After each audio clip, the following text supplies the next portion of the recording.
夠啦係嘛？好，各位同事，咁我哋咧就房屋事。We have a quorum, and this is the appointed time. I call the meeting to order. This is the panel on housing. First of all, on the agenda, you'll find confirmation of minutes. This paper number CB bracket 1111/18 to 19. This is the minutes of the meeting held on the 11th of October. Members have been given this minutes. We have received no proposals for amendment. I ask members to confirm it. Thank you. Item 2, information papers issued since the meeting on the 10th of July this year. The Secretariat has listed out all the information papers issued. Please refer to the agenda. Item 3, items for discussion at the next meeting. Please refer to CB bracket 1120/18 to 19 bracket 01 list of follow-up actions and CB bracket 1120/18 to 19 bracket 02. You'll find outstanding items on this. The next meeting will take place on the 3rd of December, which is a Monday at 2:30. The administration proposes to discuss 2 items. First is Public Housing Construction Program 2018-19 to 2022-23. This is close to the heart of a lot of members.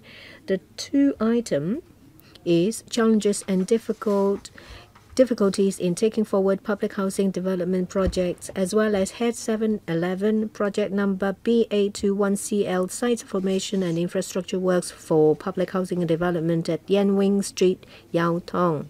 Let me inform members that in relation to the first 2 items, there are a lot of common areas.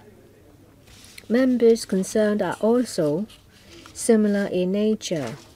As per past practice, we will have a joint discussion on these 2 items. I'd like to also report to you that I myself and the Deputy Chair, Mr. Andrew Wen, has had discussions with the administration on our work plans this year. You will find the items for discussion in the list of items.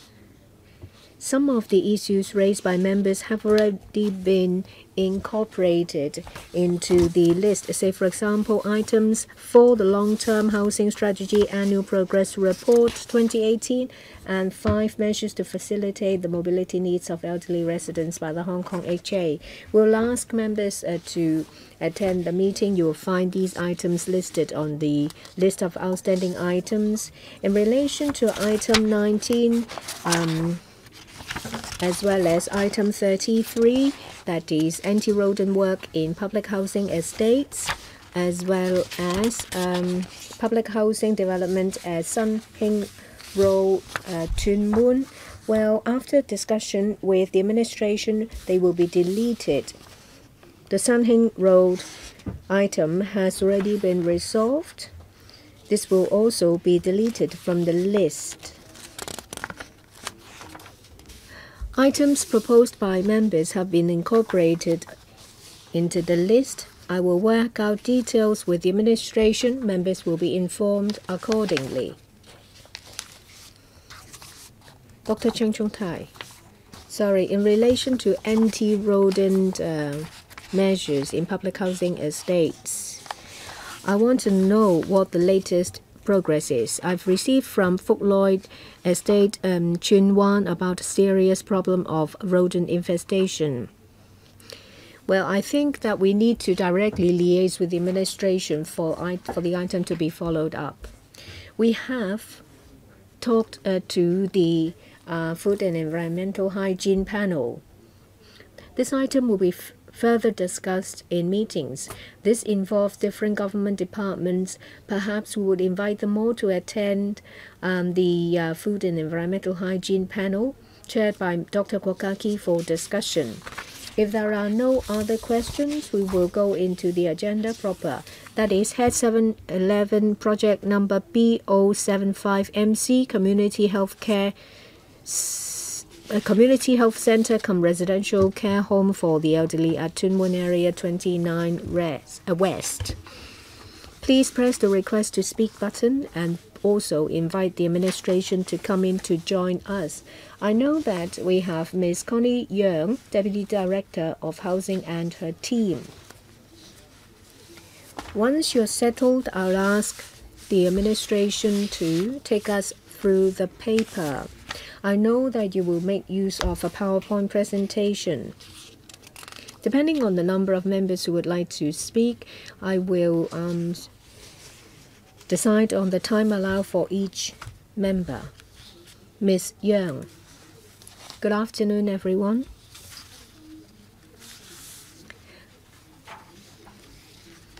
This paper consults members about the government's proposal to upgrade B075MC to Cat A.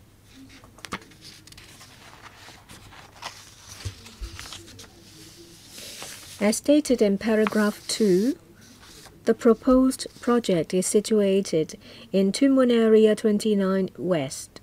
The scope of the proposed works comprises the construction of a community health center cum residential care home for the elderly, occupying around 7,500 square meters, ancillary facilities and ancillary works. There are 4 major areas. First, a fully furnished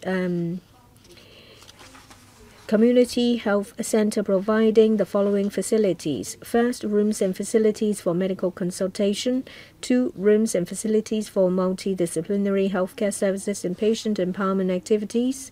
3 are pharmacy, and 4 other ancillary facilities supporting the service operation.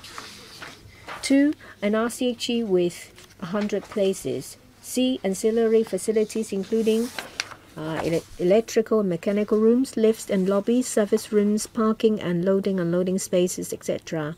And D, ancillary works including associated drainage works, sewerage works, road works, slope upgrading works, and modification works to the car park area of the Tuen Mun Northwest swimming pool.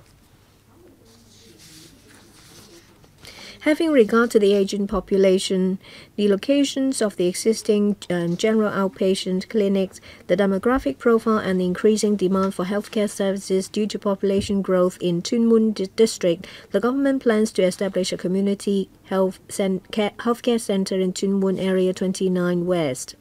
In view of the aging population and the high demand for subsidized residential care services places, we propose to provide an RCHE at Tuen Mun Area 29 West to meet the policy initiatives.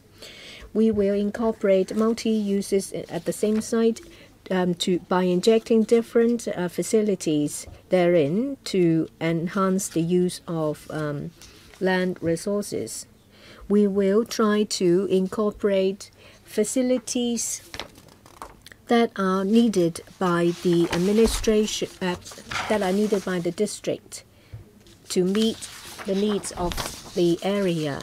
Since November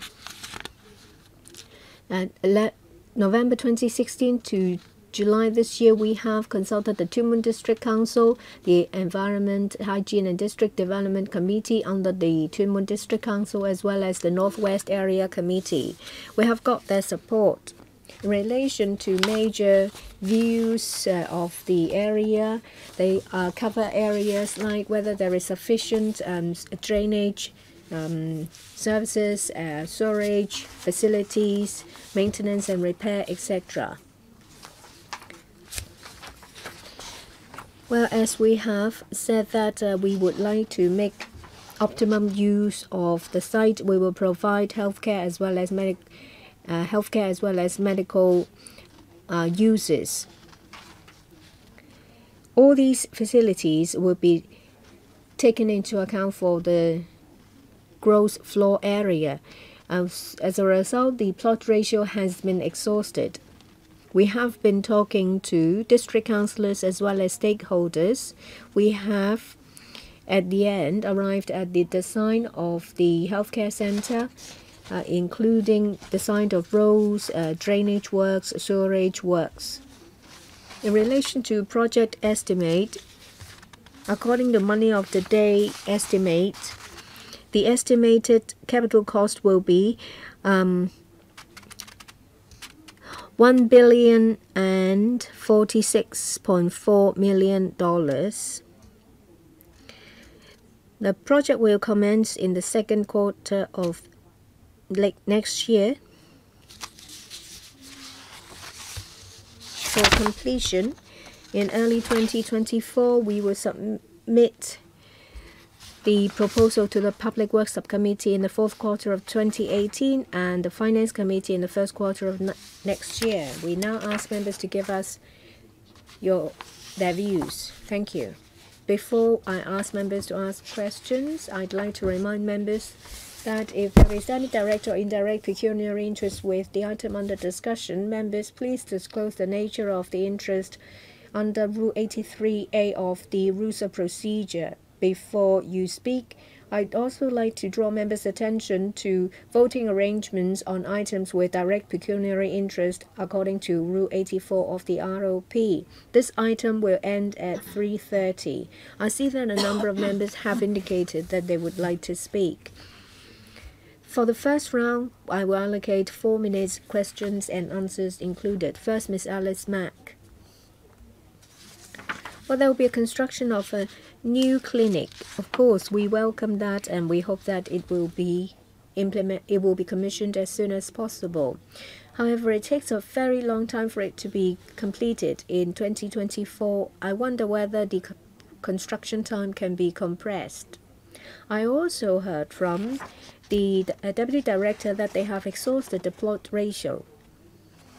I see that under the project, apart from 1 and 2, under 3 there will be some service rooms, parking and loading and unloading spaces.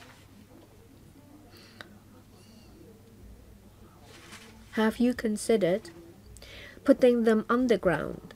If they are accommodated in the basement, that means there will be available plot ratio to increase consultation rooms in the clinic or increase the number of places in the RCHE. Now you have designed the RCHE to have 100 places. Has it been maximized?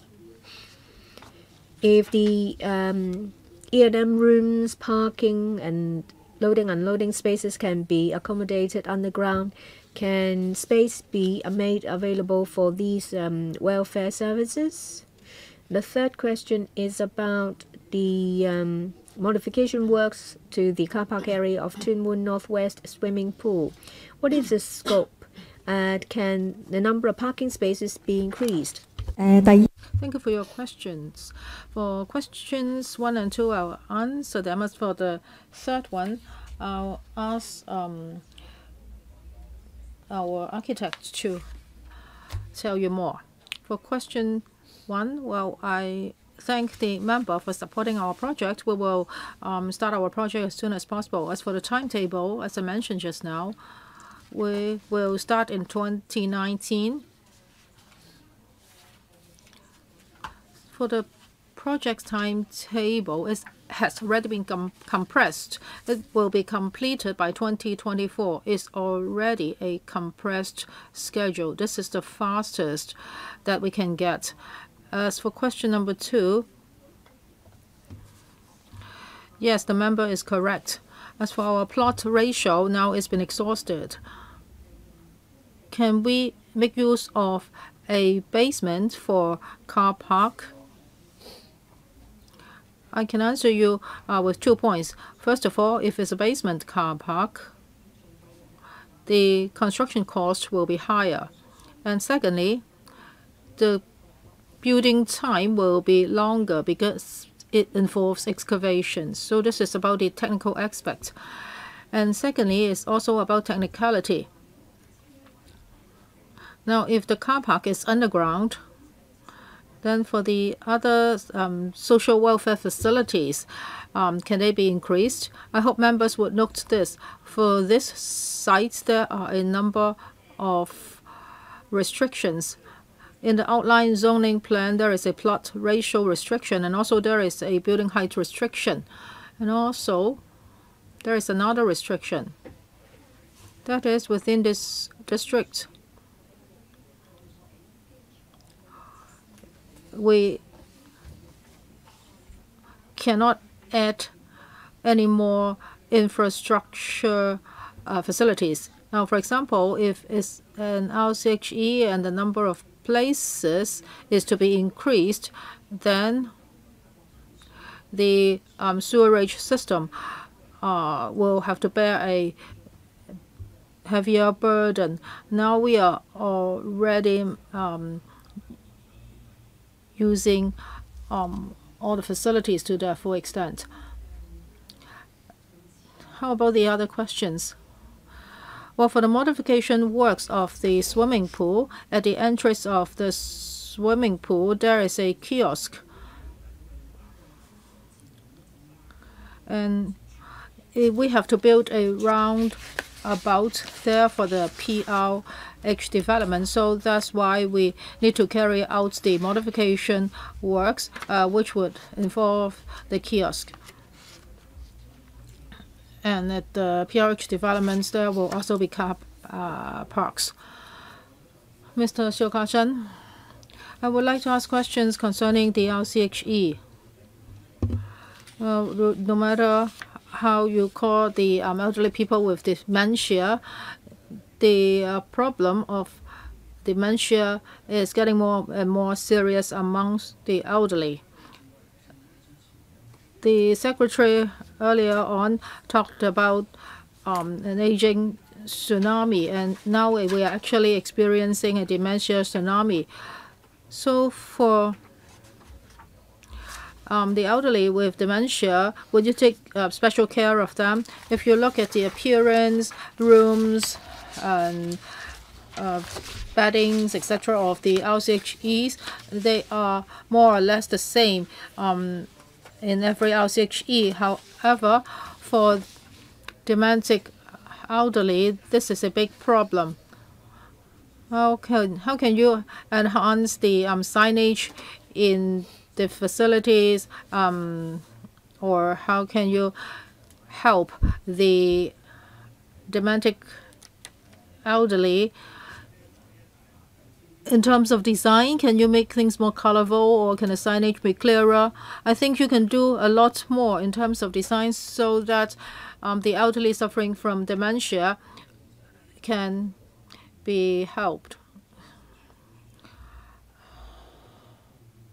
Assistant Director, for this RCHE, as other contract RCHEs, after it's completed, there will be a tendering exercise and there will be a marking scheme. At present, the design, whether it is suitable for the elderly or even the elderly with dementia, this would also be a factor that we will take into account. But of course, this project will not be completed within a few years, so we have a lot of time to look at the details. Other than the above, we also provide subsidies to the RCHE operators so that they can have more resources to provide suitable services to the residents or tenants with more problems, especially dementia. Now, for the marking system, can you also enhance it so that the operators can take better care of the elderly with dementia? Now, some academics have conducted studies. They say that by 2039 there will be 333,000 elderly people living in such institutions. So I hope that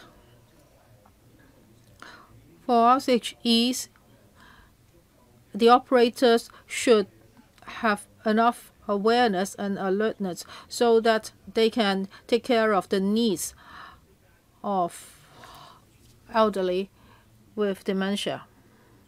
Yes, I think you should pay attention to this. Mr. Edichi? Thank you, Chairman. I have a question about the construction cost. Paragraph 8 states that the proposed works is the capital cost of the proposed work is estimated to be $1.046 billion. So what's included? Well, for the estimate, it would include advanced works, foundation works, building works, sewerage, and external works, and that would also include planting of trees, road works, and also slope works, as well as energy efficient facilities, green facilities, furniture. Well, what I mean is this is a public residential building. People will be living upstairs, and underneath there are social facilities. So for the $1 billion, does it cover the whole block, or is just covering the social facilities? It does not include the residential part. Yes, you are right. The residential part is not included. So if the residential block is not included, then when I look at your annex, the non-residential area is 15,000 square meters. And for the CHC RCHE is 7,500 square meters. So for this project,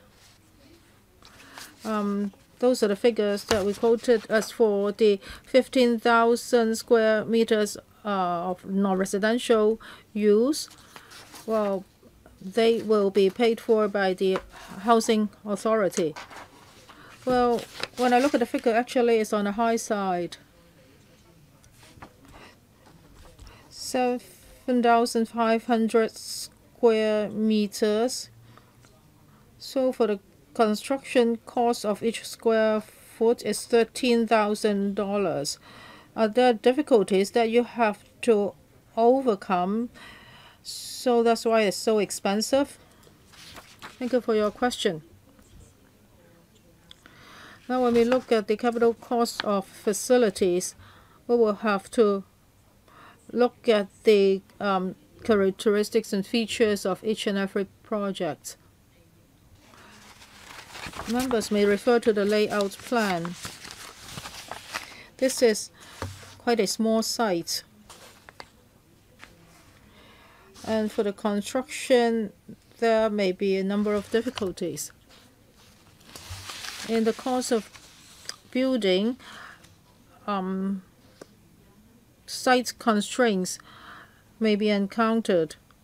So that's why the capital cost is at this level. Each site has its own characteristics. So we cannot say that a certain site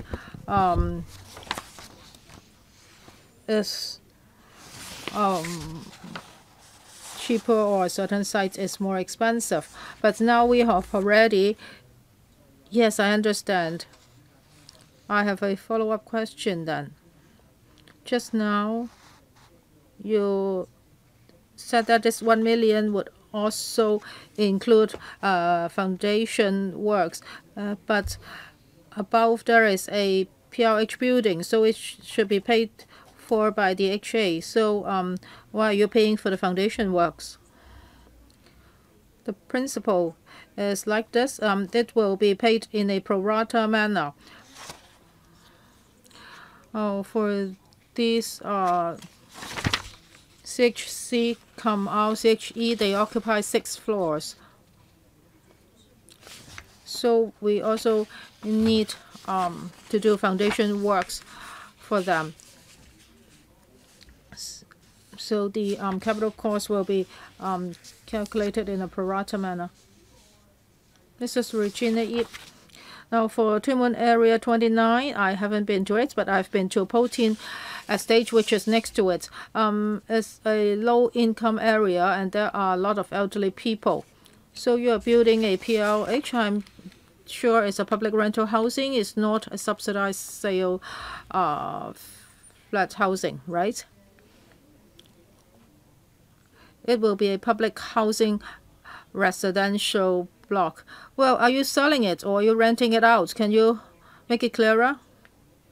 It will be a rental block at the moment. At the moment, so are you going to change in the future? Will it become an SSF building? I've been there. I think it's really a low-income area and it's very close to a landfill. There are many elderly people living there. So can you make it clear? You're saying that it's a public residential housing. So is it for rental or for sale? At the moment, this project is a PLH project. I've heard the members' view on this. So you're saying that this is your idea at the moment. Are you telling me that you will change your idea in the future? At the moment, it is still a PLH project. So it's for rent, right? So you are not selling it. So it is not a GSH project. Can you make it clearer? Yes, we understand the members' comment. You have told us the characteristic of this area. The members' view will be adopted. I'm really puzzled. Yeah, I think it's really confusing. I don't understand why. I think you really have to listen to Mrs. Yip's concern. I am sure Mrs. Yip is very concerned whether this will be a public rental housing project. There will be 990 units. Have you already maximized the capacity? Can you build more? Now, if it's a PLH, what types of flats are this? There are bigger flats and smaller flats. So what's your planning for it? Thank you for your question. In the paper, we have said that we've already maximized the site. So for public housing units, we have already exhausted the plot ratio. The member wants to know what types of flats are this. The HA's design principle is that we would have both big flats and small flats. So for this project, it includes both types of flats, that is big flats and small flats. I hope that before they come to the Finance Committee, they can tell us exactly what type of PRH units they will be. Next, Ms. Eunice Young. I noticed that there will be consultation rooms, pharmacy, and an RCHE with 100 places. Well, as it's always said that we are still short of 450 RCHEs, so 100 places is a very small number. I have said in other panels that there are some vacant sites in PRH estates and they have been turned into RCHEs. So I'd like to ask, 100 places, has it maximized the space? For the medical consultation rooms, pharmacies, what is the layout? I will first answer, and if the Social Welfare Department has anything to add, I will defer to Mr. Tan.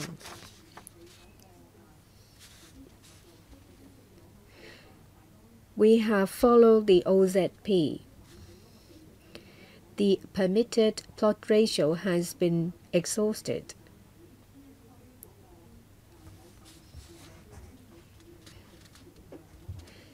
Well, there are restrictions in relation to the sewage treatment works capacity and the sewerage works capacity.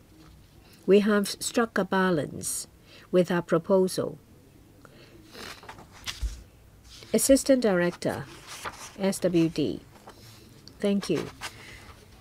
When we made a decision to have 100 places in the RCHE, we have already taken into account demand as well as parameters for our consideration. Say, for example, the environment, the actual space available.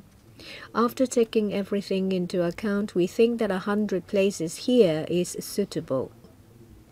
We don't think that 100 places will meet demand, though.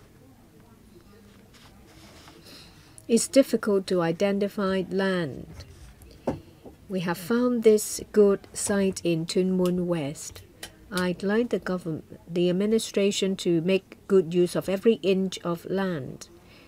Yes, residential places are important, but those who have just been discharged, they need daycare, they need rehabilitation services as well.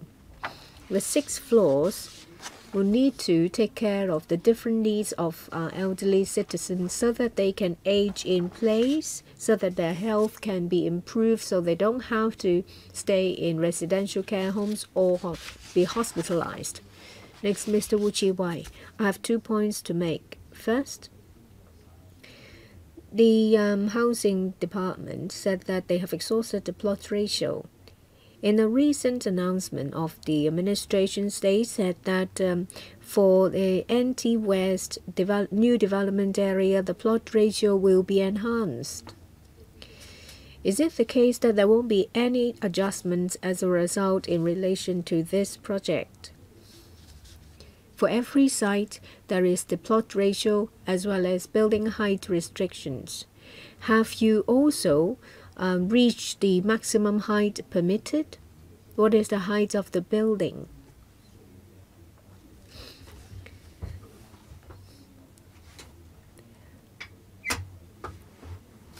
Well, this is non-residential use.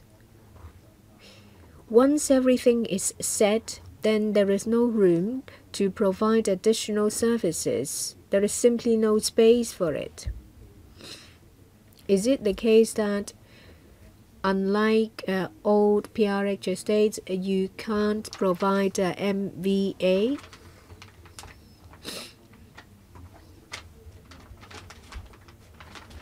Well, if there is a relaxation of plot ratio, you can make use of it.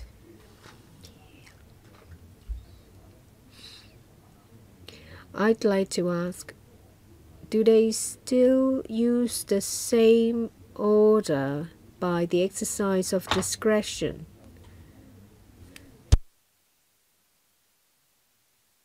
Or it's just like a Lingrid estate that everything is etched in stone in the terms? Are you going to use the vesting order to make adjustment? The last point. The RCHE with 100 places. What standard have you used? In the Welfare Services panel, we have had discussions about spatial requirement standard. Which one is it? Is there any room to improve that requirement or standard? I will answer the first 3 questions. The 4th one I'll defer to the Social Welfare Department. The member asked whether we have exhausted the plot ratio. Yes, we have. As I have said that there is a statutory building height restriction. Is 140 MPD. So we have reached the maximum.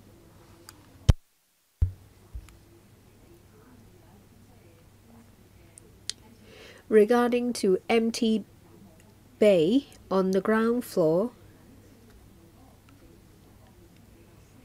the site coverage is small, hence there are a lot of restrictions. At grade, there is little empty bay. And the empty bay will have to be counted towards site coverage. We have made use of every inch at grade. The third question is whether we will use vesting order. Yes, there is a vesting order.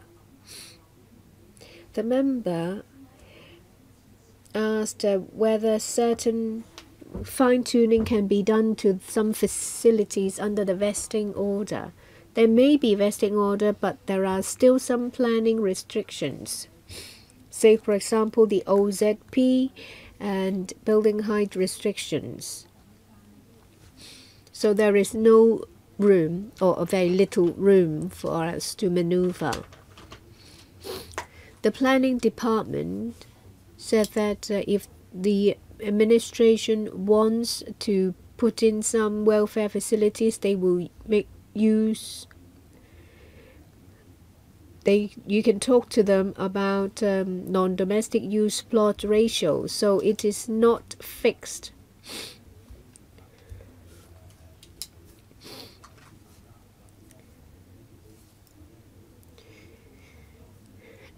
Well, they thought that there is only this 1.5 plot ratio. That's why the space cannot be properly used. SWD. I think the member is talking about the site, the gross floor area. 100 places is on the 1,100 square meters on net operating area. For the 1,100 square meters, well, it is not used to calculate per capita space. We have to wait till there is an operator, wait till after renovation, and in accordance with the RCHE ordinance and code of practice, make the calculation.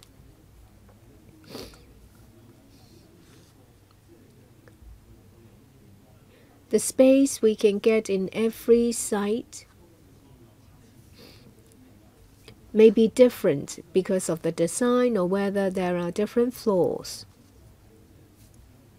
All I can say is that the current design is quite good, but I can't say whether it is the best.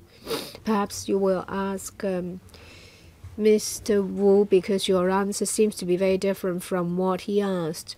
Mr. Leung Chi-chuen.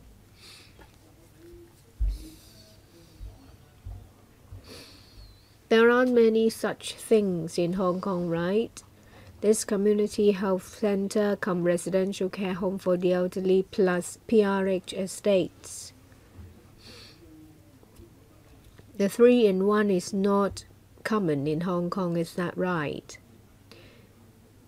Will PRH tenants welcome a community health center?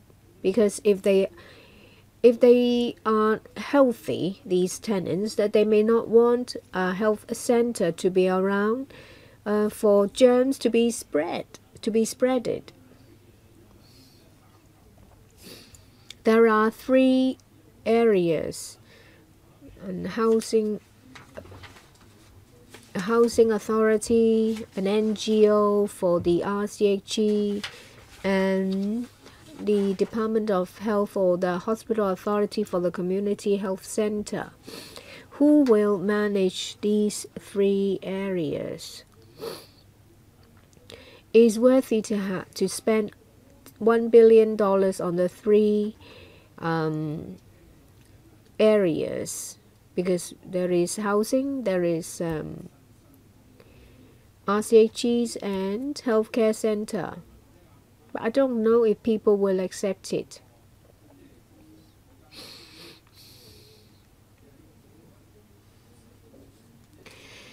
Mrs. Ip asked you whether they are PRH for rental or for sale. But we still don't understand, why are they put together? Is it because there is the problem of finding land. That's why you put everything together. People will be concerned if you put a healthcare center near a residential area. Well, if it is near your place of work, you won't worry as much because you will leave it when you finish work. Deputy Director, thank you.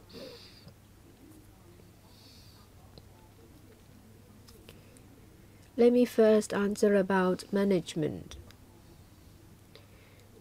The community health center will be under the responsibility of the hospital authority. The RCHE will be under the SWD.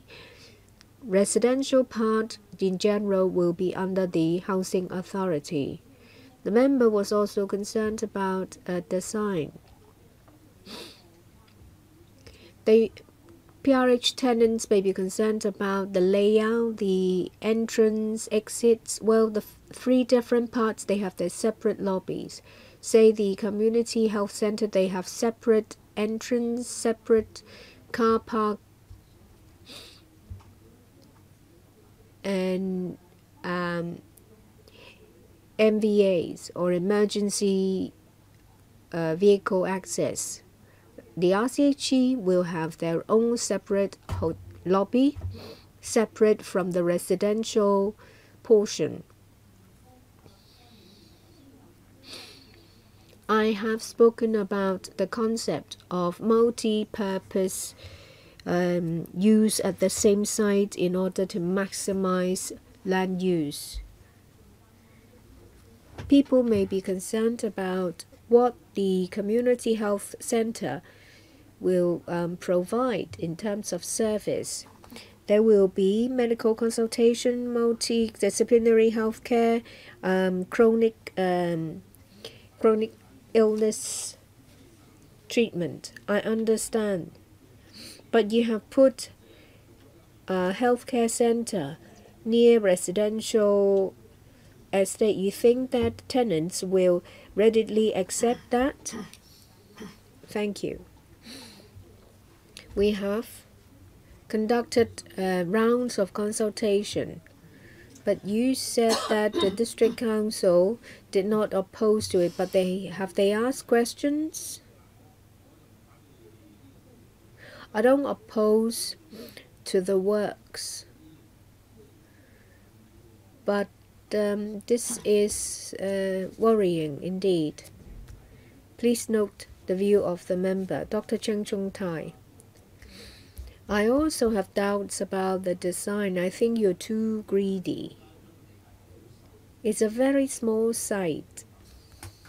Looking at the site coverage, it's only 0.8 hectares.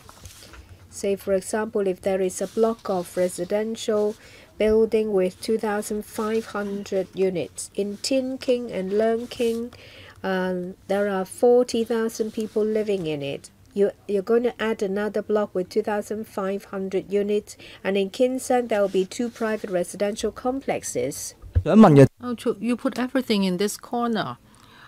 There will be clinics and there will be multidisciplinary healthcare services. But there is already a dental center and several clinics at Leung King. So according to your present plan, doctors will be here. So how are they different from the services provided by the 4 clinics, 4 Chinese medicine clinics, and 1 dental clinic? Now, if this CHC is for prevention, then it's different. But now you just put everything together, and we already have a huge population here, over 40,000 people, and the extra thing you build is only a small roundabout. So can you clarify your concept? When it comes to implementation, is it really feasible if you put everything together? Deputy Director, in terms of concept, we hope that we can make the best use of the site, because we have very scarce land resources. When it comes to development parameter, we have a residential part and a non-residential part. For the non-residential part, we hope that we can explore all sorts of development possibilities here. So for this project, it's divided into 3 parts. We have already conducted a very detailed technical assessment. It included a TIA, a transport impact assessment, and the findings showed that the road systems here can take up the extra burden. And the results have already been circulated to relevant departments for assessment. Now, just now you talk about a TIA. When was the TIA conducted? Or can you give us a document concerning that? Deputy Director, as for the detailed information, I'll ask Ms. Tam to answer you later. That is when the TIA was conducted. The member also asked us some other questions. Why did we conceive this idea of having a CHC here? The hospital authority has 3 general outpatient clinics in Chuen Mun. However, for primary healthcare users, most of them are elderly, low-income people, and chronic patients. So when HA plans and develops primary healthcare services, a number of factors have to be taken into account. That would include demographic growth and changes. We need to cope with the increasing demands in the district. So having looked at HA's needs, we decided to build a CHC here. Well, why do I ask when the TIA was conducted? If it was conducted years ago, then it's different because new estates have been built here. And also, Potin Estate didn't have its population intake yet. So this may be a concern to the present residents. Yes, I'll ask the Deputy Director to give you further information later. We are done with the first round of questions. Do any members would like to ask a second round questions? Okay, Dr. Fernando Cheung would like to ask his first round questions. So for the second round, please press your buttons. Dr. Fernando Cheung. So for CHC and RCHE, of course, I will give them my full support. I just think that they are not enough and they are not built fast enough. We want RCHEs to be like home, so we do not want it to be of a humongous scale. We understand that it is underneath a public housing block. So its connection to the community is not bad. Of course, it would be more ideal if residential units can be turned into small homes for the elderly because they would be most similar to homes.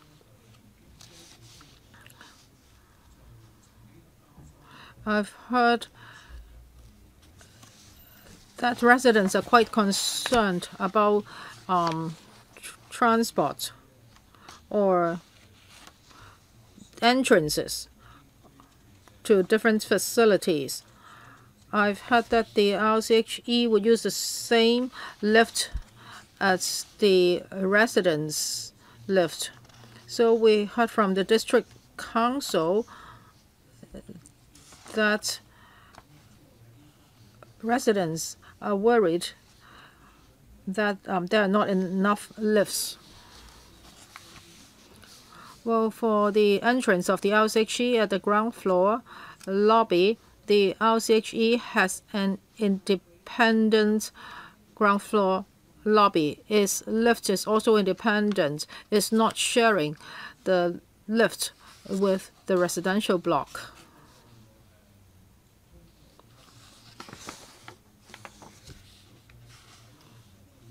I'm not very familiar with this area.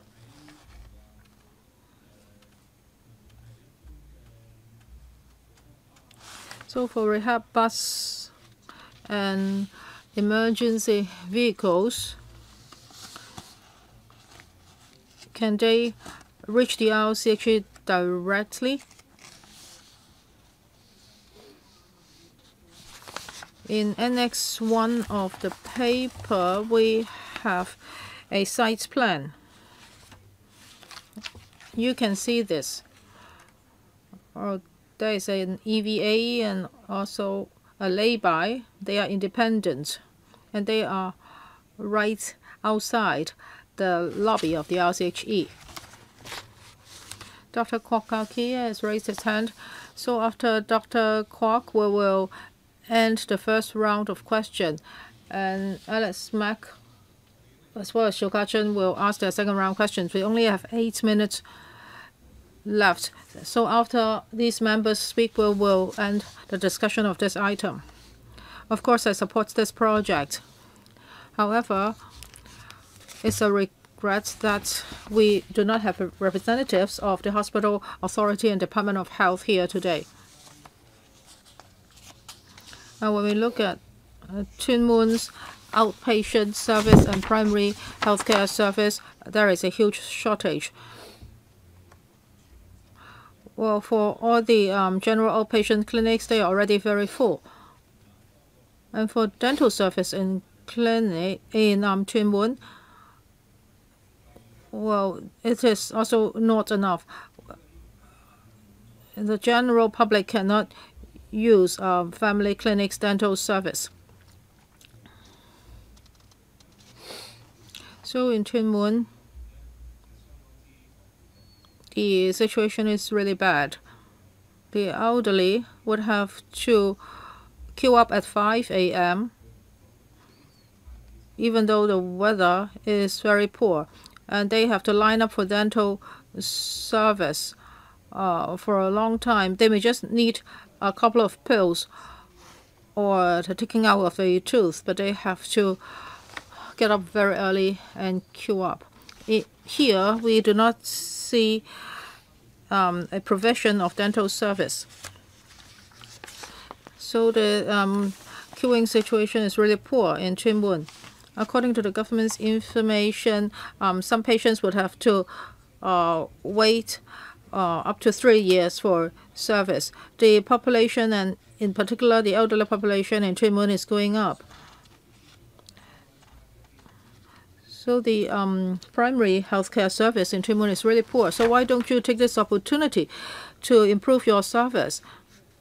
You have a new health center now. Why don't you provide better services? Now, after today's meeting, this paper will be submitted to the PWSC, and I am sure they must send representatives from the HA and the Department of Health to attend the PWSC meeting. And for this project, yes, the government has taken into account the increasing demand for health care in the area. And this is a multidisciplinary primary health care service provider. So when HA plans and develops its primary health care services, a number of factors will be taken into account. Well, can you tell me what the waiting situation is like for elderly healthcare centers? I do not have the information in my hand right now. Do you know how early the elderly people would have to get up to wait for dental service? I'm sorry, I don't have the information. I don't blame you. Chairman, you can see where the problem is. I don't know if other members have asked about the SWD service for the elderly. Or for clinics and elderly health center, there is a huge shortage. For NT West, in particular, Chi-chuen, the shortage is severe. So I won't give her a hard time. If we agree, then I hope that at the PwC meeting, you will have enough representatives from different government departments, and you should relay my questions to the relevant departments. The queuing time for elderly health center, how early do the elderly people have to get up for dental service, and for general outpatient clinic, what's the waiting time, etc. You should give me all this information. There are 2 members asking second round questions. Each member 3 minutes. Alice Mack. Just now, the deputy director said that if we make use of all this land available or the underground, if we want to make use of the underground space, then it will be more costly and it will take a longer time to build. But have you ever considered developing underground space? If you do, then you will have the data concerning this. That is, with an underground space, can we have a better use of plot ratio? Is it worth it? Maybe we want to pay extra to get more space. It's better than identifying another site. So all this can be calculated. So the housing authority has never thought about using underground space for electrical and mechanical rooms and car park, etc. And I have a second question that is about logistics. Just now, members have asked you about this. Well, there will be a lot of people going to the CHC, and the RCHE is on the podium.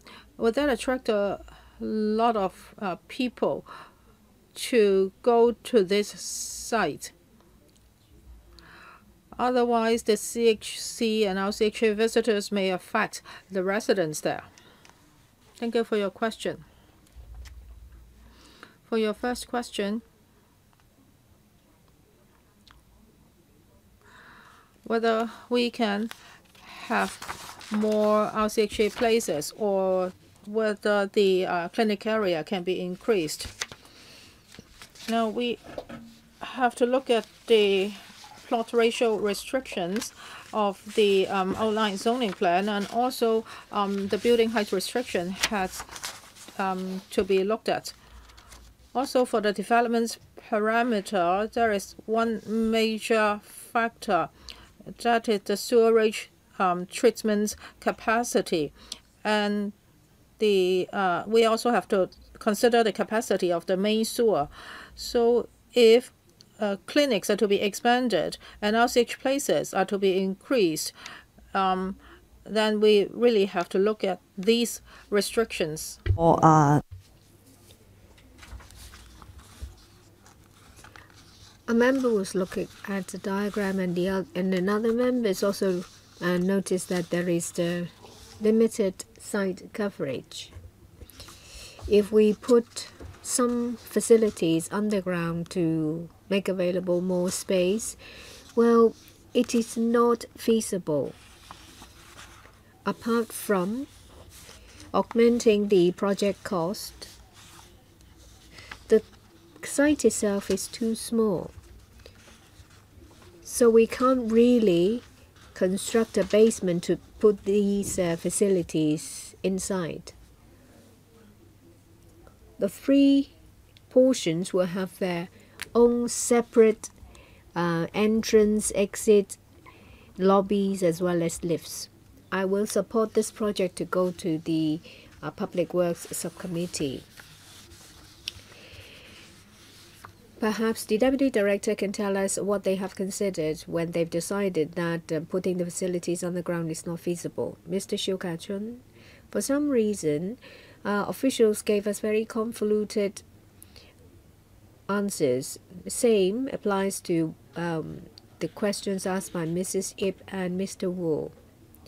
The per capita spatial requirement. What is it? I have 22 seconds. Assistant Director of the SWD.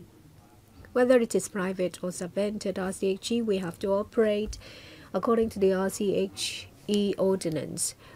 The minimum set under the ordinance is 6.5 square meters per capita.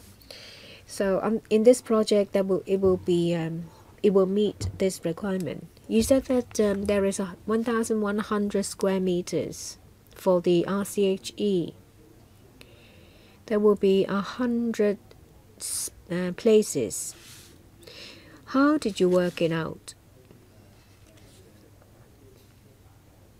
So,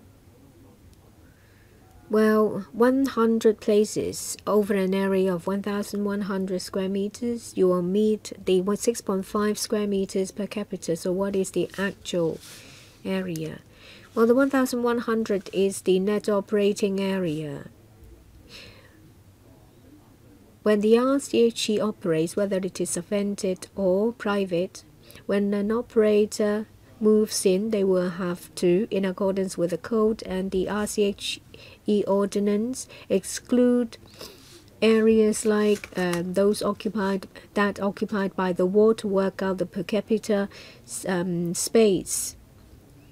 The 6.5 square meters is the minimum requirement under the ordinance. The sign per capita space is higher than that.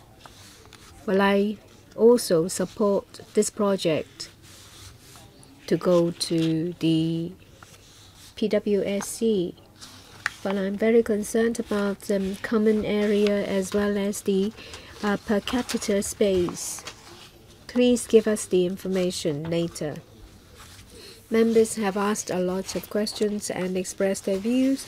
I expect the Housing Department as well as the Social Welfare Department to address these issues. Members do not oppose to the proposal for going to the PWSC, but please bear in mind that you need to answer all those questions that have been raised. I now suggest that this item will go to the PWSC. Thank you. That's the end of the item. Next is government's measure to assist Hong Kong people to achieve home ownership. Members, if you would like to speak, please press the request to speak button. I now ask the administration to come in. We have Mr. Frank Chen, Secretary for Transport and Housing, and Ms. Esther Leung, Deputy Secretary for Transport and Housing. I believe that a lot of members will have something to say, and they'd like to hear from the administration about how the administration will address the housing problem, which is a key area. I ask members to come down here to speak. This item will end at 4:25. A lot of members have indicated they'd like to speak. Each member will have 4 minutes, questions and answers included.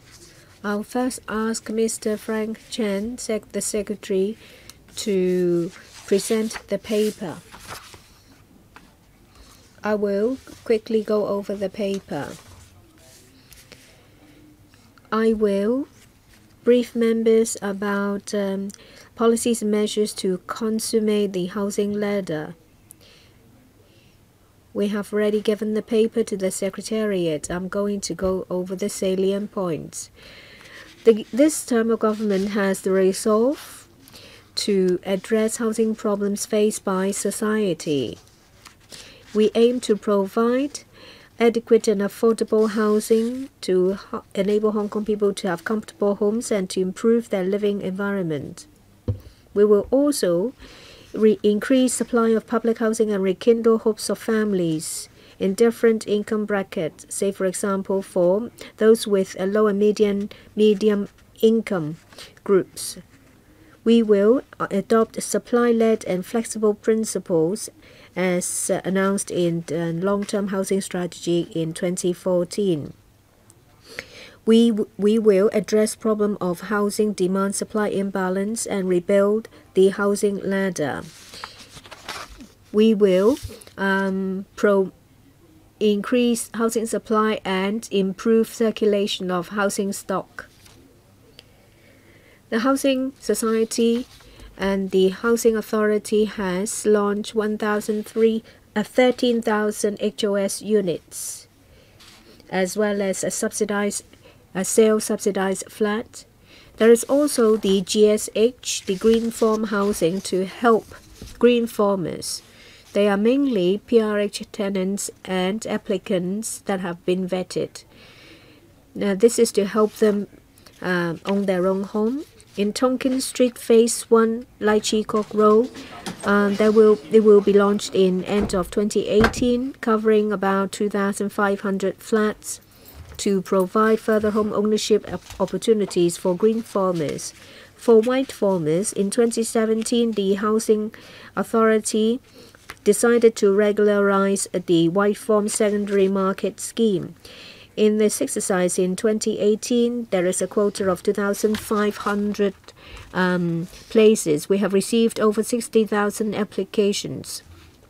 With high property prices, we will make use of Home Starter Scheme to help Hong Kong people, covering those people with a higher income but yet unable to buy in the private sector. We'll ask the URA to turn the Mata Y project to churn out more housing under the starter homes. We have also adjusted the pricing mechanism of HOS flats. Under the new mechanism, the discount will be changed from 30% to 52%. New sale of HOS flats will be based on the new pricing mechanism. This will provide a more affordable choices. In terms of private housing, in order to stabilize the private property market, the administration has been using short, medium, long-term measures to increase land supply to address the demand-supply imbalance. At the same time, we have launched demand-side management measures to minimize various adverse consequences that may arise from an overheated market. In view of the overheated property market, we have launched a number of demand-side management measures, namely the special stamp duty, buyer stamp duty, double ad valorem stamp duty, and new residential stamp duty to combat short-term speculative activities, curb external demand, and reduce investment demand. In June this year, the Chief Executive has also launched a number of new measures, namely the special rates to get developers to make available more first-hand private residential units.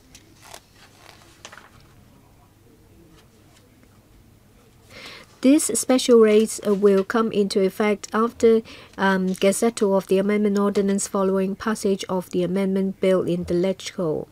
However, we noticed that since the announcement of this upcoming special rates, developers have made available more of their vacant first-hand private residential units.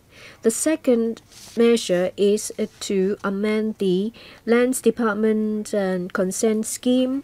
On the 29th of June 2018, this amended measure came into effect.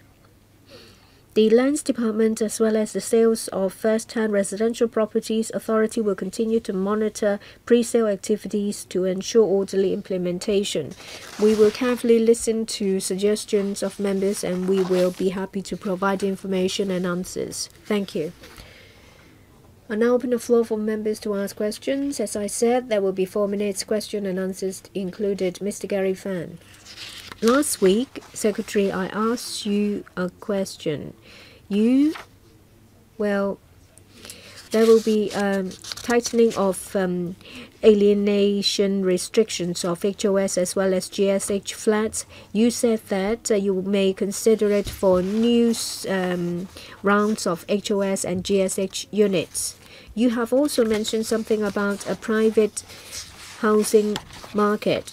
You said that there are demand-side management measures and they are effective. For non-local individuals and non-local companies, the sales transactions has dropped. However, companies can still, by transfer of shares, effect properties to change hands.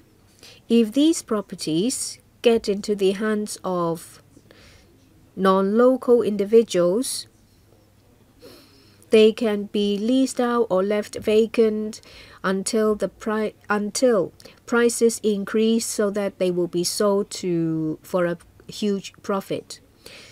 People who can afford these flats are not necessarily Hong Kong people. There are a number of flats that have gone into the hands of non-local buyers. It is a loss to Hong Kong people. I've also mentioned this. Well, for newly constructed private housing, they should be affordable to Hong Kong people. And this is a way to address the overheated market. The New Zealand and Australian approach should be taken reference. That is, to stop companies to buy and hold second-hand properties. And there should be also a cap to ensure that the Hong Kong property market will be for Hong Kong people. However, I am very disappointed that the Chief Executive has not mentioned any new measures to curb external demand. Will the administration consider doing something about non-Hong Kong buyers to impose a sale restriction order to ensure that Hong Kong people will have affordable housing to buy?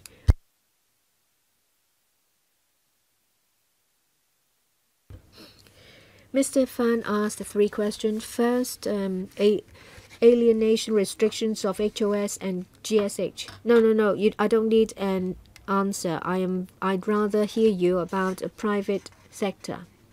Well, Hong Kong is a free economy. We have to take into account the priority for Hong Kong people to buy a flat vis-a-vis expectations in the international community. For our demand-side management measures, you can see that they have been effective. For non-local individuals and non-local companies, the number of property transactions account for about 1.2% for the first 9 months this year. It is a big drop compared to the pre-BSD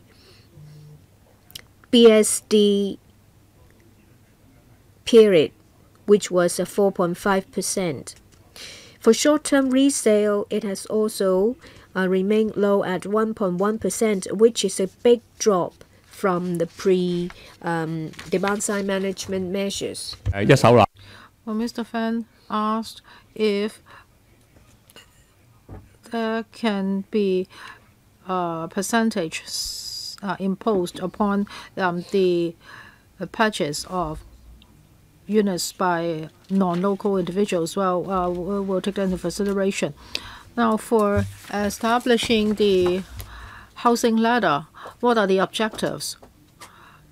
Is it that you want all Hong Kong people to have a shelter over their head or a roof over their head? So shouldn't the alienation restrictions be stricter? Otherwise, housing will become a speculator's tool. For GSH and WSM, the alienation restriction is only 5 years.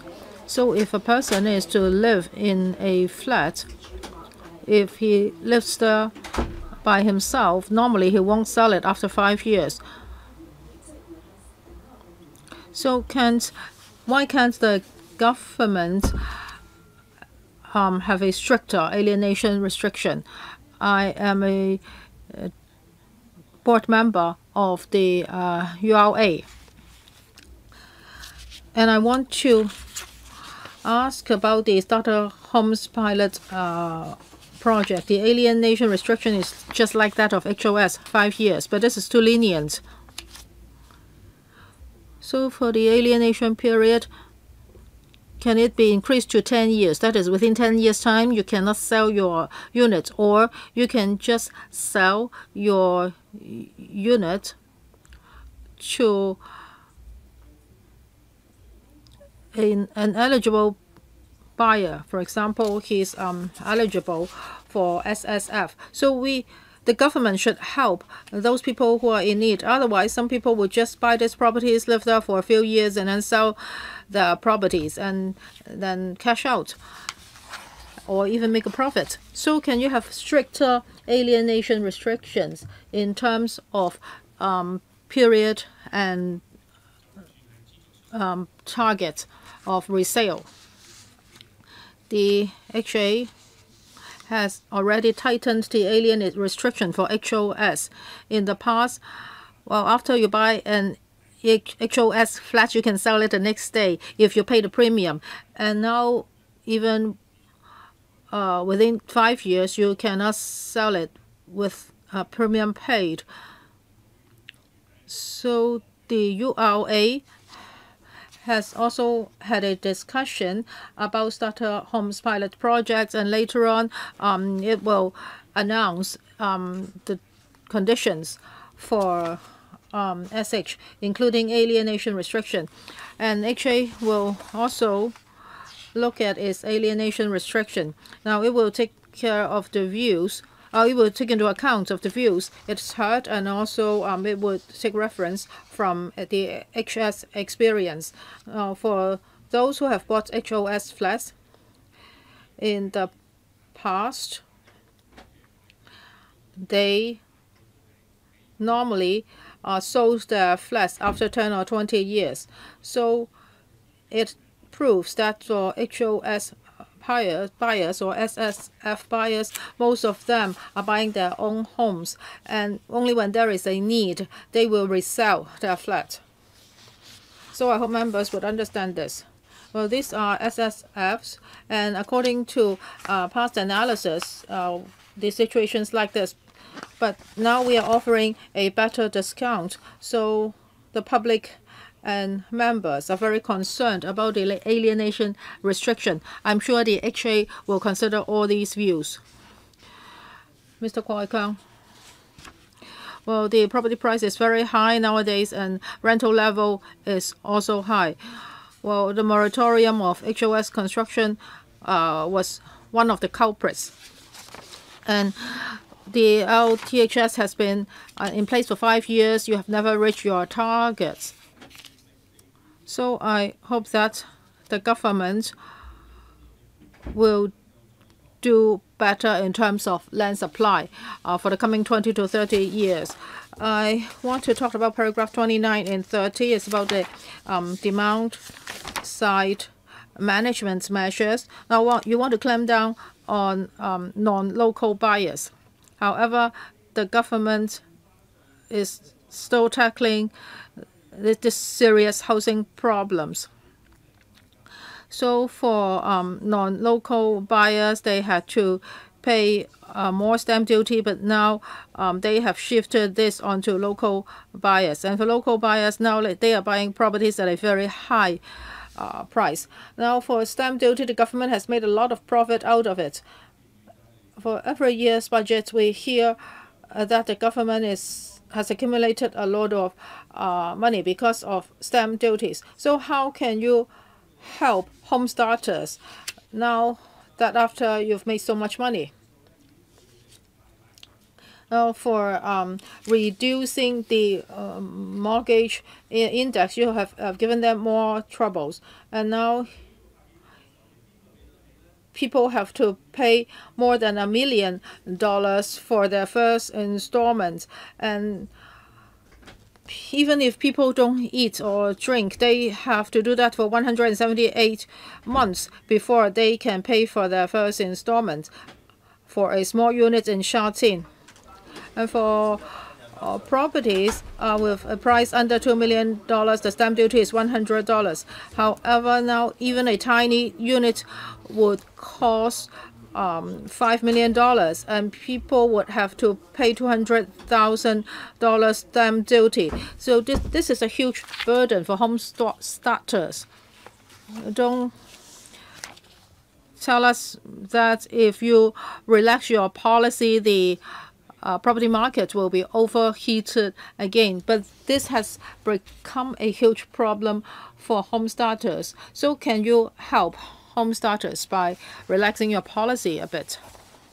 Thank you, Mr. Kwok, for your views and suggestions.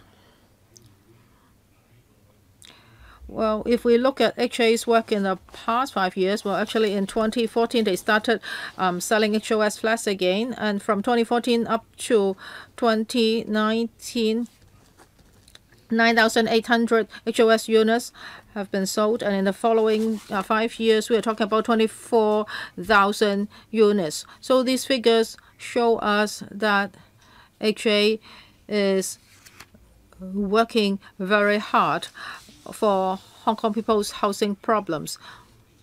As for identifying sites for housing production, yes, in the past few years not much has been done, but we really lack suitable sites. Now we have to do site formation, and we need to carry out a lot of procedures before housings can be produced. In the past, it would take 7 years to do so, but now it's reduced to 5 years. Mr. Kwok also mentioned stamp duty. Yes, I understand that. Well, for the government's SSFs, we hope that we can do more in terms of offering discount, and for mortgage to loan ratio, we hope that we can also do something to help. So we hope that we can help people lessen their burdens. Mr. O'Dokin, I want to ask the Secretary a question. Now you have launched a number of measures concerning housing. So which income bracket group are you helping? When it comes to SSF, you may know this. Now let me talk about GSH. These are for families that are eligible for PLH applications. So there is already an income limit, and the other one is HOS. The income limit is 57,000. That has exceeded the eligibility level for PLH applicants. So this is the first rung of the housing ladder, and then is the SH pilot project. The income level is higher by 30%. Well, these are relatively young families, and they are just starting in their career path. So if they aspire to buy their own homes, we hope that they have an opportunity to do so. So these are the 3 rungs on the housing ladder. Thank you for your answer. Well, I would like to tell you my views concerning your policies. Now, you say that you are helping PLH families, but under the present system, this is what you are doing. Some better off PLH tenants are buying their own homes, but for the PLH tenants with low income, you're not helping them. You can't just tell me that you are helping PLH tenants, because there are well-off tenants and poor tenants. And also for SH project, the applicants would have to have a certain level of income. Now look at our demographic policy. For young people under the age of 35, they cannot afford SH housing. So eventually they are only buying HOS and they cannot enjoy your policy. When we talk about HOS, you've seen the HOS flats completed lately is not a lot, and that's always over subscription. It's like drawing lots or a lucky draw. So when you formulate a policy, you really have to think of your goals. Now, if you're just trying to help the better off PLH tenants, that is not enough. But how about the grassrooters? And how about people enjoying equal opportunities? Under the present housing policy, I don't think you can help a lot of people in poverty, and you can't even help young people buying their own homes. Now, if you are sincere in implementing a fair policy, I don't know whether you have considered this. You may not, because you may offend the property developers. How about charging higher rates for your second or third properties, or can you have housing schemes for people under the age of 35? I don't know whether the government has thought about these. But under the present policy, I don't think you are helping those people that I mentioned. Well, you don't have time left, Secretary. Just give us a simple answer. Well, when it comes to Hong Kong people's housing issue, PLH is our commitment. For those in need, we are providing them with low-rent housing. As for other families who aspire to have their own homes, we also have other schemes. Mr. Kai-ming, Chairman, I agree that when it comes to the housing policy, the devil is in the details. Well, for public-private splits, now it's changed from 6-4 to 7-3. But there's a trick here. For public-private splits of 7-3, you look at the number of units, but you do not look at land, the area of land. So for private flats, the sizes will still be bigger. So for that ratio of 7-3, why can't you calculate it on the base of land area? Why do you have to use unit number as the calculation base? And also for public housing, I have asked this questions many times. Well, public rental housing should be the focus, and for SSF is to meet people's aspiration. Well, in the policy address, we've seen the term acquiring properties or home ownership more than 30 times. But I think you should focus on rental housing.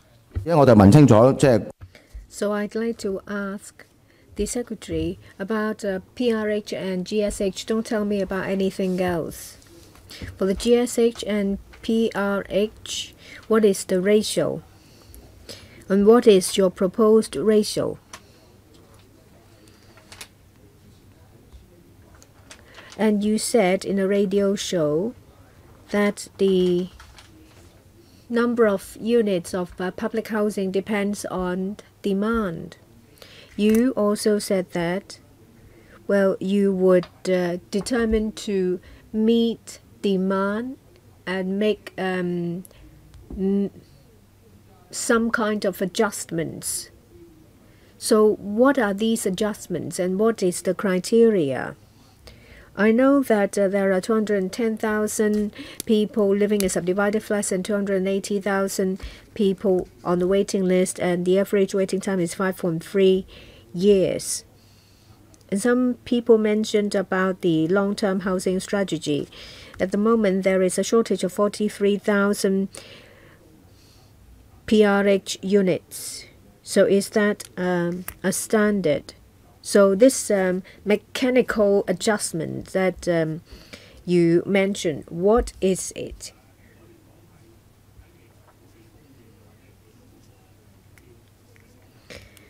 Well, the ratio of 60 to 40 or 70 to 30, some people asked why. Well, the member asked why we use the number of units instead of area.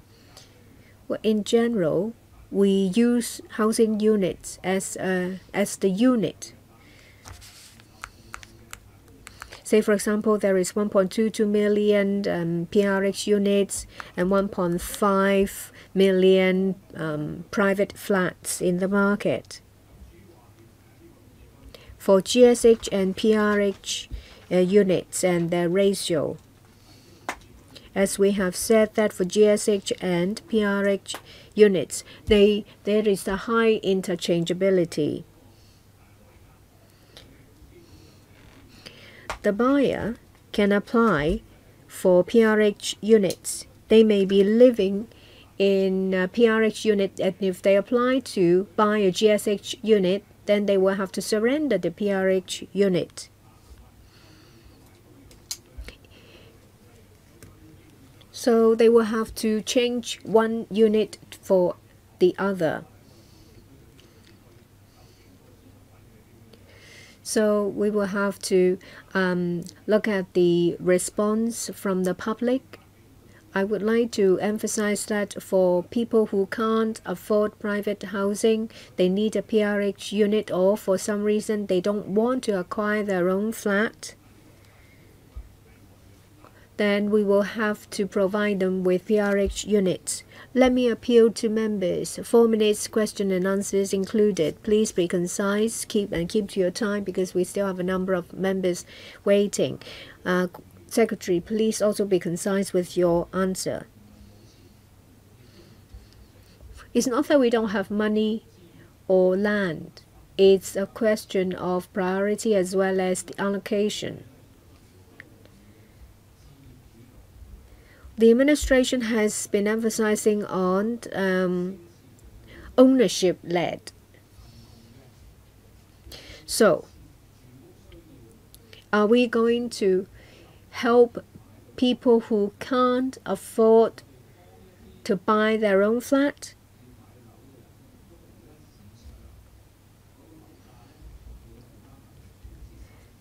Because what we see is that affordability has completely detached from property prices. So what is the priority of public resources allocation?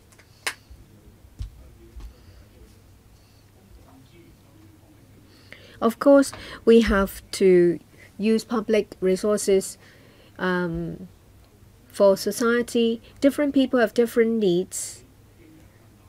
People who have financial difficulties and have to live in public rental housing, we will be resolved to build public housing to provide for them. Whereas for others who would like to buy their own flat, we will give them the opportunity to buy affordable subsidized sales flat. At the end of 2017, there was the long-term housing strategy.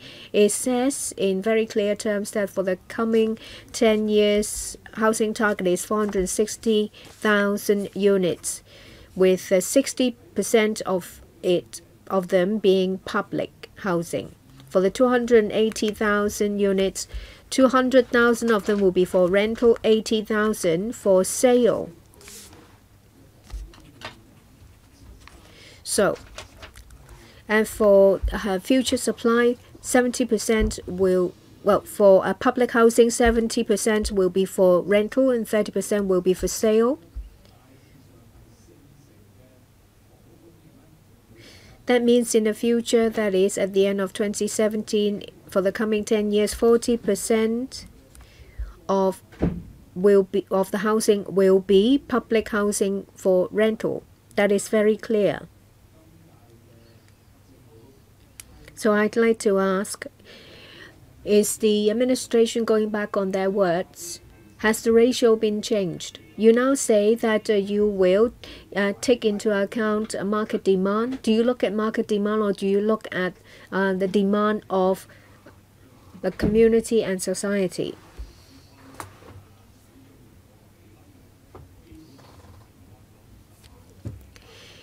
Well, the ratio of 200,000 to 80,000 will be 5 to 2. Dr. Zheng mentions a 7 to 3.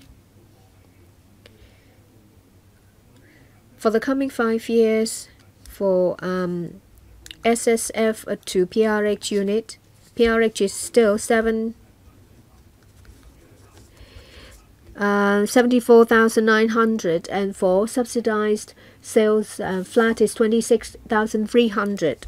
So the ratio remains the same. And at different times, people have different demands vis-a-vis rental and ownership. As stated in the policy address, housing is not just another type of commodity.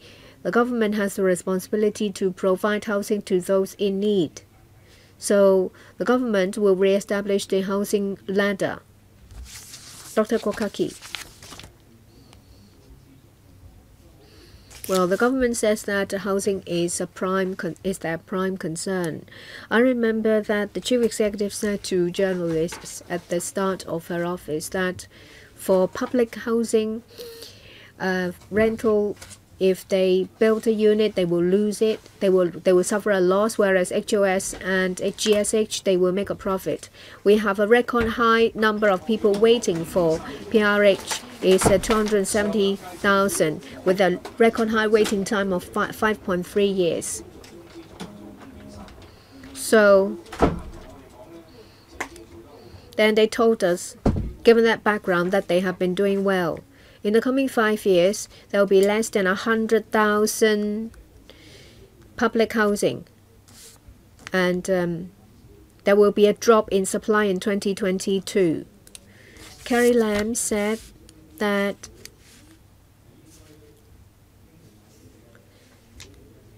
some of the land that was scheduled for sale will be turned into public housing. A lot of the land will have to be sold at good prices. And a lot land along railway lines and in new development areas, the administration is trying to create an atmosphere where property prices are high so that they can sell the flats at high prices. So, are you going to tell the 270,000 people on the waiting list that in the coming 7 to 10 years, there's no chance that they will be given a flat?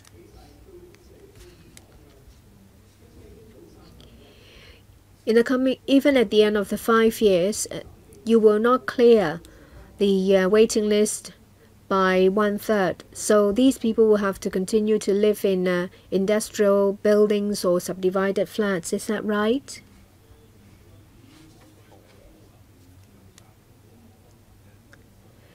For the 10-year housing target under the long-term housing strategy, we have been making calculations and planning, taking into account the change in number of households.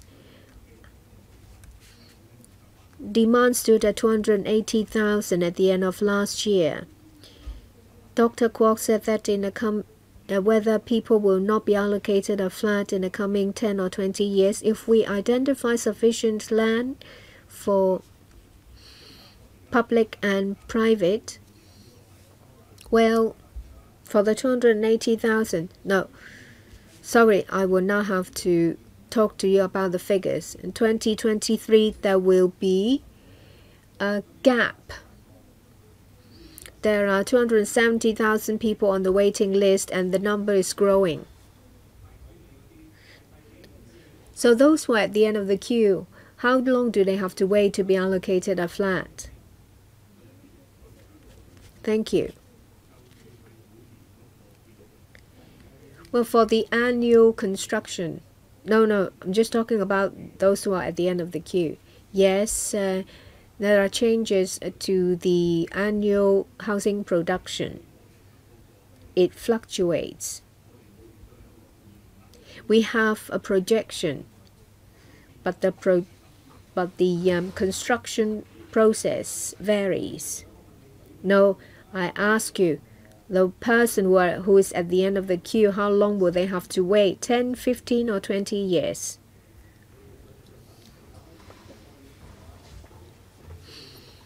Mr. Vincent Chang.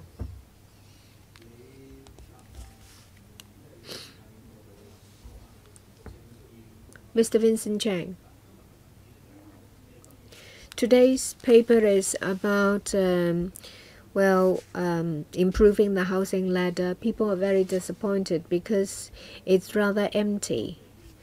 The chief executive might have launched some short-term measures, but we all can see the oversubscription of HOS sale exercises. For this ownership-led principle, so will you increase the SSFs by 8,000? If not, what is the basis for your ownership-led approach? You said that you will increase more SSFs. So what does it mean?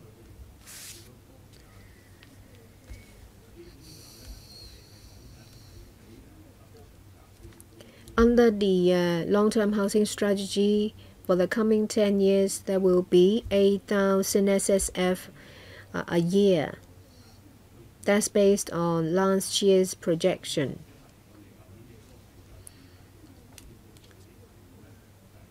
The policy address last year also mentioned about re-establishing the housing ladder. So we have made some adjustments to SSFs. We have regularized the white form purchase in secondary market as well as the GSH. I do believe that there will be adjustments made vis-a-vis changes in demand. There is a huge demand for SSFs because with high property prices, people may not be able to afford to buy in the private sector.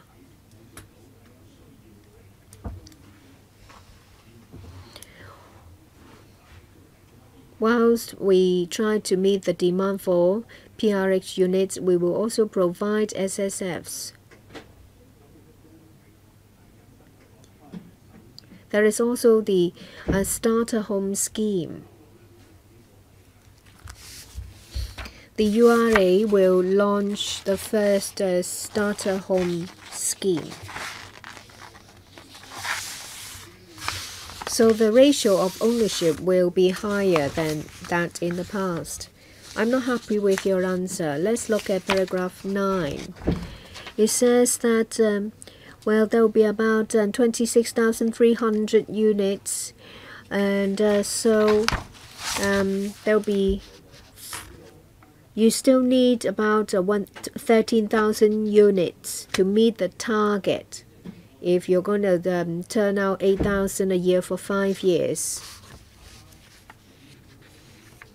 Mr. Chang is right. Well, however, it says that it is the 5 years from 2018-19 and 5 years from 2014-15.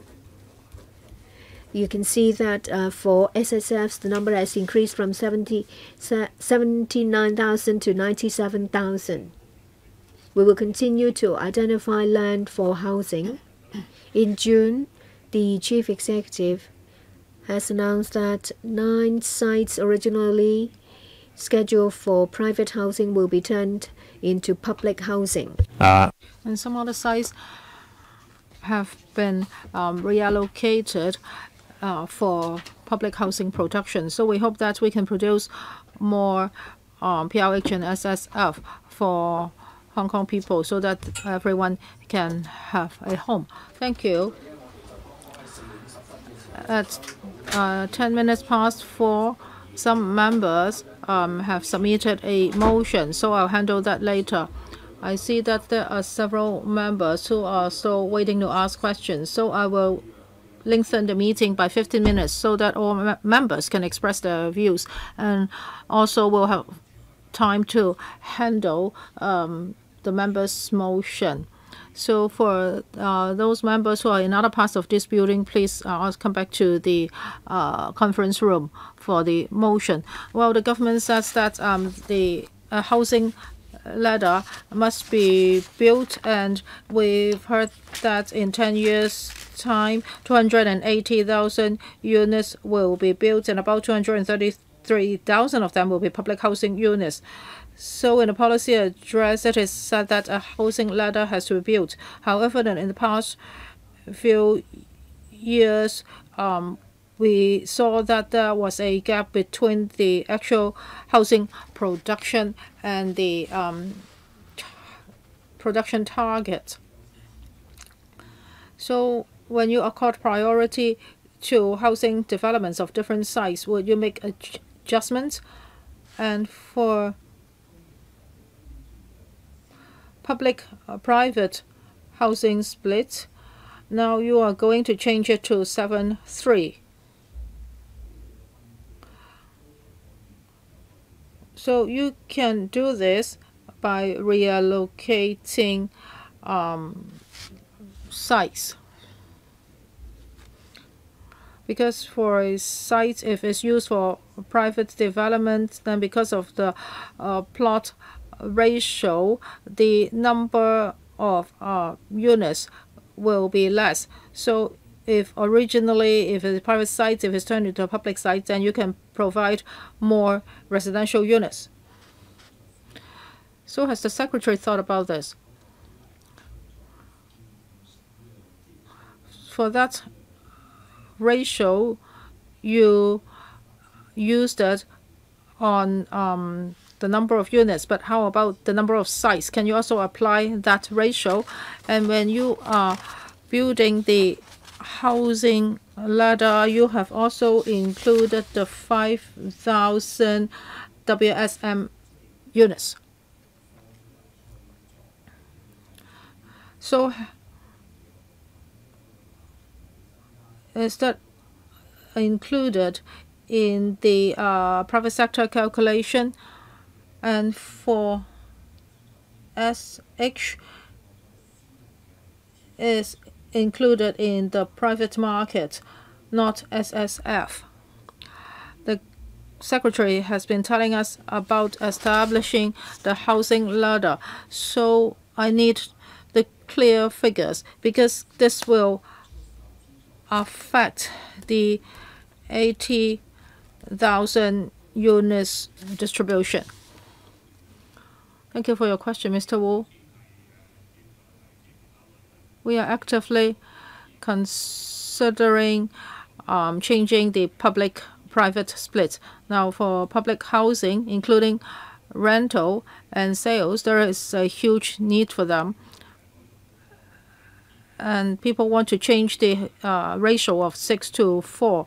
At the end of this year, the Housing Authority will be formulating the LTHS for the coming 10 years, so we will take this into consideration. And members' views are welcome. Well, for this ratio is mentioned in the policy address, that is 7-3. But I hope that it's not just about units. It can also include sites. Well, in the policy address, the CE has also said this on many other occasions. That is, it is hoped that the new ratio will be 7-3.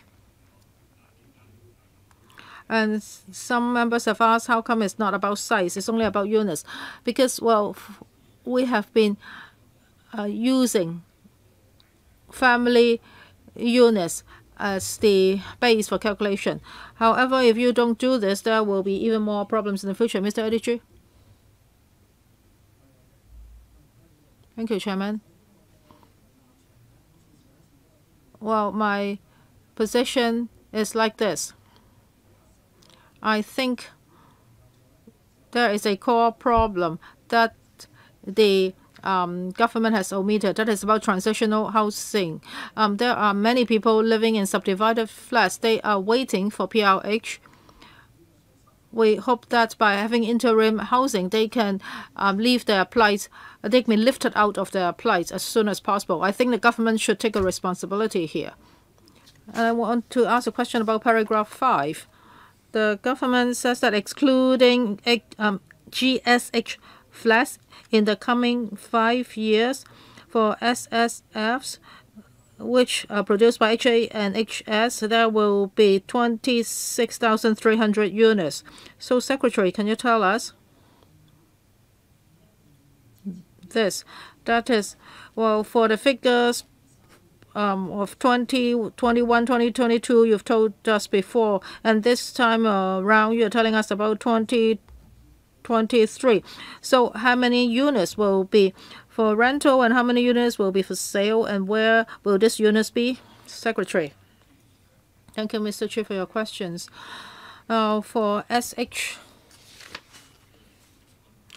it's the responsibility of URA. So they are not included in this 26,300 units. They are not. For the 26,300 units of SSF, we are talking about new SSFs. Among the 26,300 units, 1,600 units will be produced by HA or HS, and for HA, the remaining amount. So for 2022 to 23, what are the figures for HS and HA?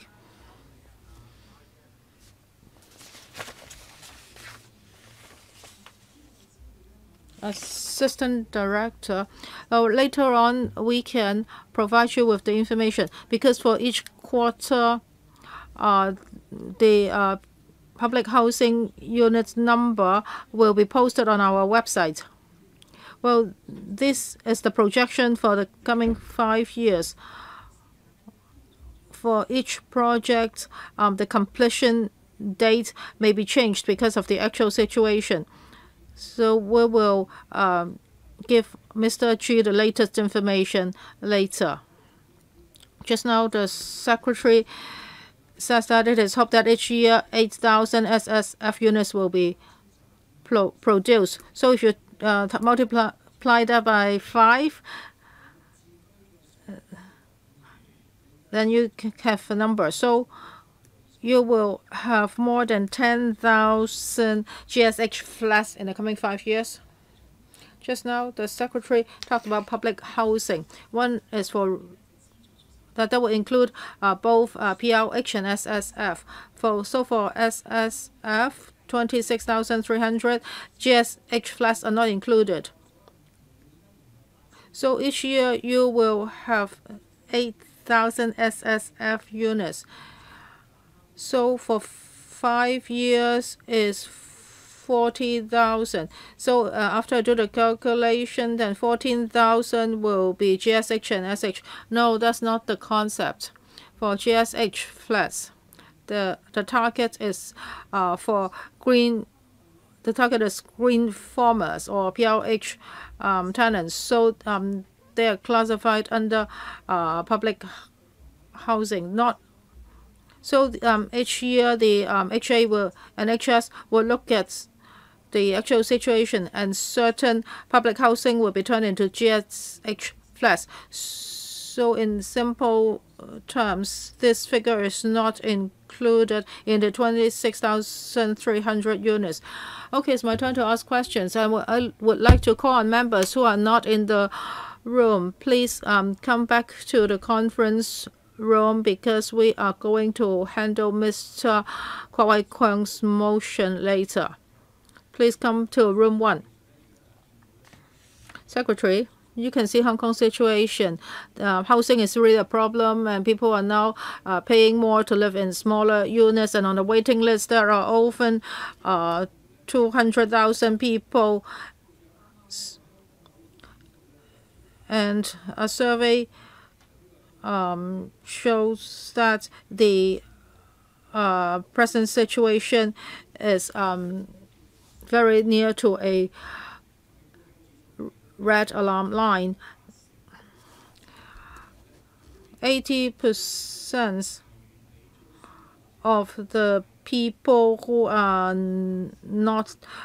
who do not intend to buy their own homes think PLH is the best solution. So for this survey findings I mentioned, does it mean that your policy is not catering for the needs of Hong Kong people? I think we can look at it from another perspective. Well, for PLH, the average rental is $1,000 to $4,000.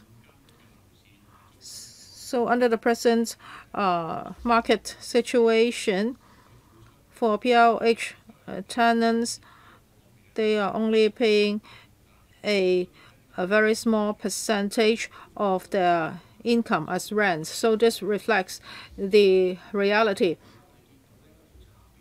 So in the survey, people are saying that, well, it is better to buy a PLH unit than to buy. And now for the public-private split, if it's changed to 7-3, then shouldn't the government solve the PLH production problem first? The priority of our work is to provide suitable accommodation for people in need. We have a commitment to produce PLH. We have the resolution to do that, and we will try our best to provide PLH units. However, at the same time, some people have aspirations to buy their own homes. So for people on the waiting list and for PLH tenants, we hope that we can provide them with the first rung of the housing ladder, and GLH is one solution. The price is very favorable. So we hope that for those who rent PLH and for those who want to buy SSF, they both have a choice. Well, but this is a problem that has to be addressed immediately. People are really in dire straits. So I have another question for you. Would the Bureau consider asking HS to help redevelop estates on top of HA? And when it comes to transitional housing, shouldn't you speed up your pace so that production can be enhanced? Well, for redeveloping estates, the HA has its considerations. Well, the waiting list is very long now, so our goal now is to enhance the production of PLH. As for existing estates, we would look at its structure, the maintenance cost, and whether new units can be added if there's redevelopment, etc. And also we need a suitable rehousing plans for the existing tenants of these estates. I would like to call on members in other parts of the complex to come back to room 1. We have to handle Mr. Kwok Wai-keung's motion, which is seconded by Alex Mack. We don't have a quorum. I asked the clerk to ring the bell. We need 11. 爭4位。 We need 4 more. 係朱凱廸議員。 Mr. Eddie Chu, thank you. I would like to ask Mr. Kwok Wai-keung. In the motion, you mentioned about to review the alienation restrictions. Perhaps you can give us some idea about the direction, whether it's going to be tightened or relaxed. To tighten, because everyone thinks that the alienation period should be lengthened. Mr. Kwok Wai-keung moves the motion, seconded by Ms. Alice Mack. Perhaps when the bell is being rung, I ask Mr. Kwok to read out his motion. Yes. I agree with the administration's proposal to enhance the housing ladder to provide subsidized housing in different ways. So this panel should ask the administration to increase the supply of public housing. That includes catching up on the shortfall as proposed under the long-term housing strategy in terms of production, and to make available more land for different types of sales for subsidized flat. On top of that, the administration should also review arrangements such as selling price of subsidized flat, sales arrangement, as well as alienation arrangements and mortgage arrangements, and to also consider providing concessionary stamp duty for local first-time buyers to support the different needs of members of the public. I now ask members to come down to vote on this motion.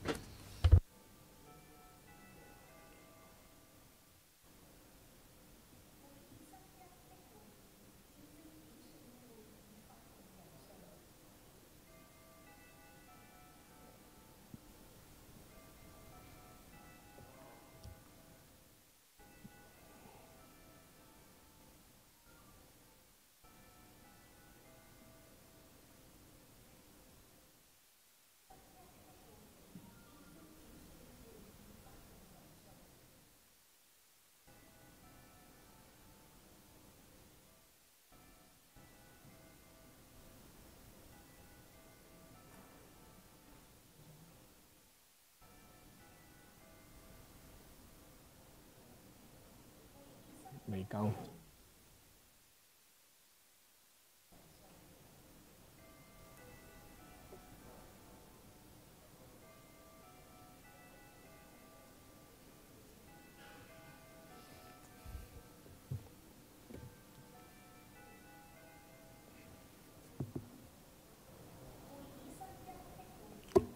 好，齊腳。點先？夠。好，咁我哋而家就夠人啦。我哋要處。We have a quorum. We have to deal with Mr. Kwok Wai-keung and Ms. Alice Max's motion.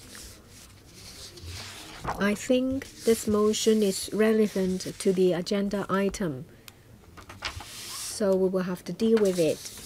Those who are in favor of the motion, please raise their hands. I ask the clerk to jot down the number. 8票，有8位。8 members are for this motion. Those who are against, please raise their hands. 係冇反對委員嘅。And no members opposed to this. 2 members abstain. Mr. Kwok and Ms. Max's motion is passed. So we have finished this item. Next, any other business? There is no other business. So meeting adjourned. Thank you very much to everyone.